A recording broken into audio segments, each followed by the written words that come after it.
روزہ کیوں رکھتے ہیں؟ قرآن کریم میں اللہ نے کیا فرمایا ہے؟ یا ایھا الذین آمنوا کتب علیکم الصیام کما کتب علی الذین من قبلکم لعلکم تتقون، کہ اے ایمان والو تم پر روزے اس لیے فرض کیے گئے ہیں جیسے تم سے پہلے کے لوگوں پر فرض کیے گئے تھے، اور اس لیے فرض کیے گئے ہیں تاکہ تم متقی ہو جاؤ، تقوی والے ہو جاؤ۔ تو روزے کا مقصد باڈی فٹنس نہیں ہے، روزے کا مقصد کیا ہے؟ تقوی حاصل کرنا ہے۔ بعض لوگ سائنٹیفک بینیفٹس کو روزے کا مقصد قرار دیتے ہیں، یہ غلط بات ہے۔ اصل مقصد کیا ہے روزے کا؟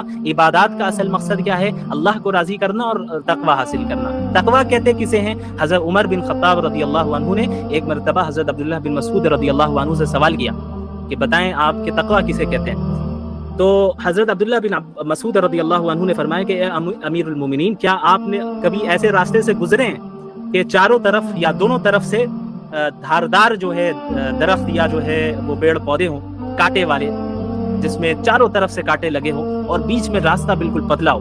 تو حضرت عمر بن خطاب رضی اللہ عنہ نے فرمایا کہ ہاں، ایسے راستے سے ایک مرتبہ گزرنا ہوا ہے۔ تو عبداللہ بن مسعود رضی اللہ عنہ نے حضرت عمر بن خطاب رضی اللہ عنہ سے فرمایا کہ تو بتائیں آپ پھر اس راستے سے کیسے گزرے تھے؟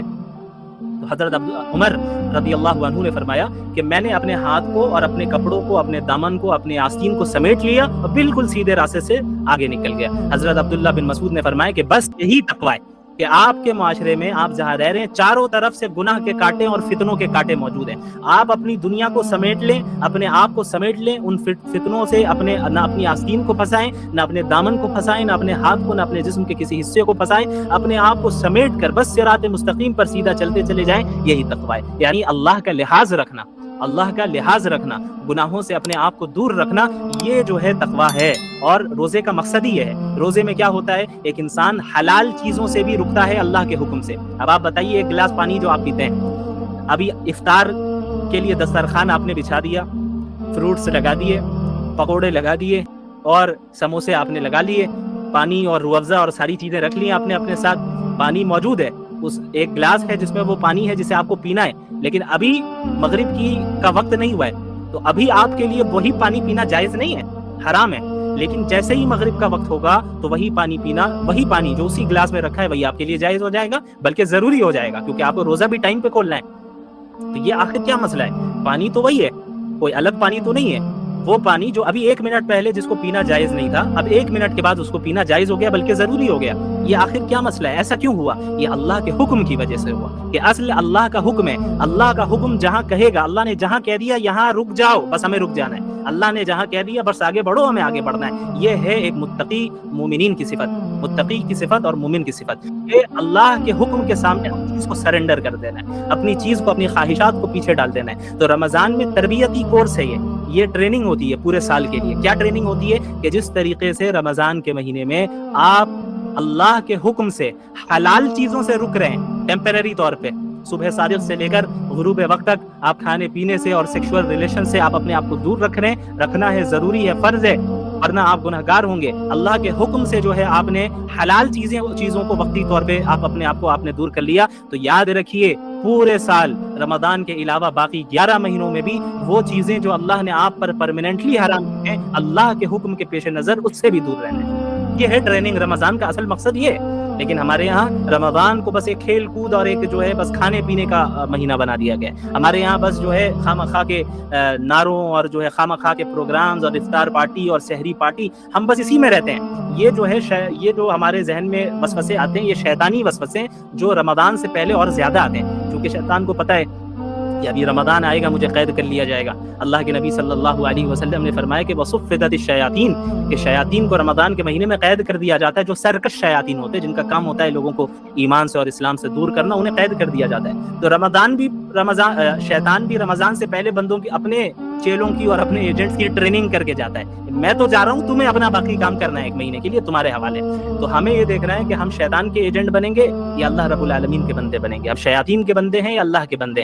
تو روزے کا مقصد ہی یہ ہے، روزے کا مقصد ہی یہ ہے کہ ہمارے اندر تقوی پیدا کرے اور ہمارے اندر اپنے اندر اللہ کا لحاظ اور اللہ کا ڈر پیدا کرے۔ جس طرح اس رمضان میں اللہ کے احکامات کے پیش نظر تم بہت سی چیزوں کو چھوڑتے ہو، اسی طرح پورے سال تمہیں اللہ کے منع کردہ چیزوں سے، اللہ کی منع کردہ چیزوں سے، پروہیبٹڈ چیزوں سے اپنے آپ کو دور رکھنا ہے۔ اسی لیے روزہ بھی جو ہے فرض کیا گیا، اور اللہ کے نبی صلی اللہ علیہ وسلم نے فرمایا من صام رمضان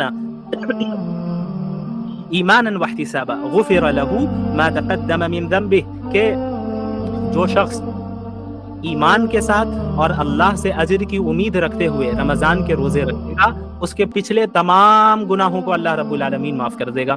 اس میں ظاہر ہے گناہ صغیرہ اور گناہ کبیرہ کے لیے توبہ چونکہ ضروری ہے، انسان توبہ بھی رمضان میں کرتا ہی ہے، تو اس طریقے سے رمضان گزرے گا اور اس کے پورے گناہ معاف ہو چکے ہوں گے۔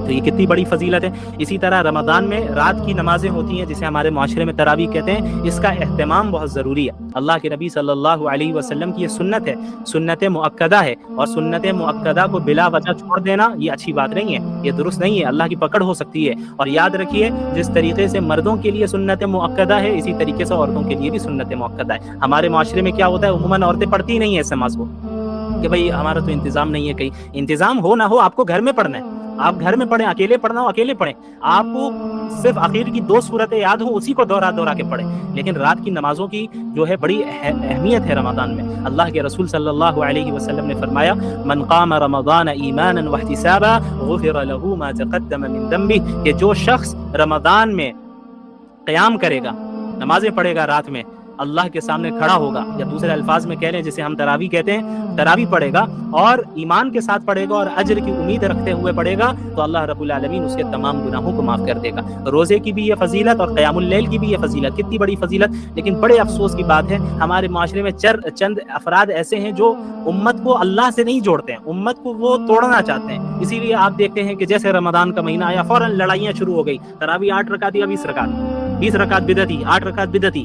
یہ بدعتی اور مشرک اور یہ سارے کافر ہونے کا جو ٹرینڈ چل پڑا ہے ہمارے یہاں، یہ بڑے خطرے کی چیز ہے۔ یہ چیزیں ہم لوگوں کو اصل مقصد سے پھیرنے کے لیے، ہمارا اصل مقابلہ تو کفار کے ساتھ ہے، اصل مقابلہ ان دشمنان دین کے ساتھ ہے جو ہمارے مسجد اقصی کو قبضہ کرنا چاہتے ہیں، اور وہ ایسے ہیں جو حرمین کو ختم کرنا چاہتے ہیں، وہ ایسے ہیں کہ جو چاہتے ہیں کہ مسلمان کرسچن بنے یا نہ بنے، کم از کم مسلمان نہ رہے، وہ نہیں چاہتے کہ آپ اسلام پہ رہے، ان کا کام ہے کہ آپ کے درمیان انتشار پیدا کرنا۔ تو یاد رکھیے رمضان میں ان فضول بحثوں میں نہ پڑے، یہ کوئی 8 پڑھنے والا ہو یا 20 پڑھنے والا ہو، اس سے طے نہیں ہوگا کون جنت میں جائے گا کون جہنم میں جائے گا۔ جنت اور جہنم کا مدار صحیح عقیدے اور اعمال صالحہ پر ہے، صحیح عقائد اور اعمال صالحہ پہ۔ باقی جو سب ایشوز ہوتے ہیں، اسلام کے جو فروعی مسائل ہوتے ہیں، سب ایشوز ہوتے ہیں، اس میں علماء کے درمیان اختلاف ہوتے ہیں، اس میں اختلاف کی گنجائش رکھنی چاہیے۔ اس کا سب سے اچھا حل یہ ہے کہ اگر آپ 8 ایسے اسکول آف تھاٹ سے تعلق رکھتے ہیں جس میں تراویح کی نماز 8 ہی رکعت ہے اور تراویح تہجد ایک ہی کو مانتے ہیں، ٹھیک ہے آپ اس پہ عمل کریں۔ اگر آپ اس پہ عمل کر رہے ہیں تو کوئی کافر اور مشرک نہیں ہو جائے گا،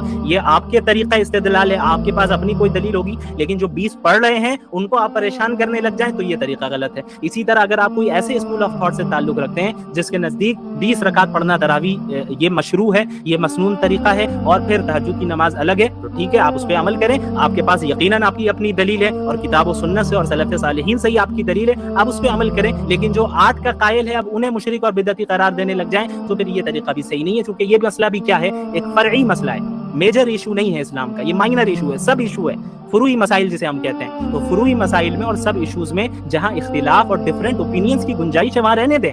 آپ یہ لڑائیوں میں اگر الجھیں گے تو آپ اپنے رمضان کو برباد کر کے رکھ دیں گے، وقت ہاتھ سے نکل جائے گا۔ کئی سلف صالحین نے اس کی وضاحت کی ہے کہ اگر کسی مردے کو ابھی زندہ کر دیا جائے، سلف صالحین کا قول ہے، حدیث نہیں ہے، یہ یاد رکھیے گا، سلف صالحین میں سے کسی عالم دین کا قول ہے، ان کا نام اس وقت میرے ذہن میں نہیں آ رہا ہے، بڑے مشہور عالم ہے، جنہوں نے کہا کہ اگر کسی مردے کو زندہ کر دیا جائے اور اس سے پوچھا جائے کہ تمہاری تمنا کیا ہے، تو وہ رمضان کے 1 دن کی تمنا کرے گا۔ اللہ اکبر، یہ اتنا بڑا مقام ہے رمضان کا، اور ابھی ہم مرے نہیں، ابھی ہم زندہ ہیں، تو یہ اللہ کا ہم پر کتنا بڑا فضل ہے کہ اللہ جو ہے ہمیں رمضان کی توفیق دے رہا ہے۔ سلف صالحین کا یہ معمول رہتا کہ رمضان کے آنے سے 6 مہینے پہلے سے ہی اللہ سے دعا کرتے اللہم بلغنا رمضان، کہ اللہ ہمیں رمضان پہنچا دے اور عافیت کے ساتھ، صحت کے ساتھ، ایمان کے ساتھ پہنچا دے، یہ دعا کرتے 6 مہینے پہلے سے۔ اور ابھی رمضان ختم ہوتا تو ختم ہونے کے 6 مہینے بعد تک اللہ سے دعا کرتے کہ یا اللہ پچھلے رمضان میں جو عبادتیں کی ہیں اسے آپ قبول فرما لیں۔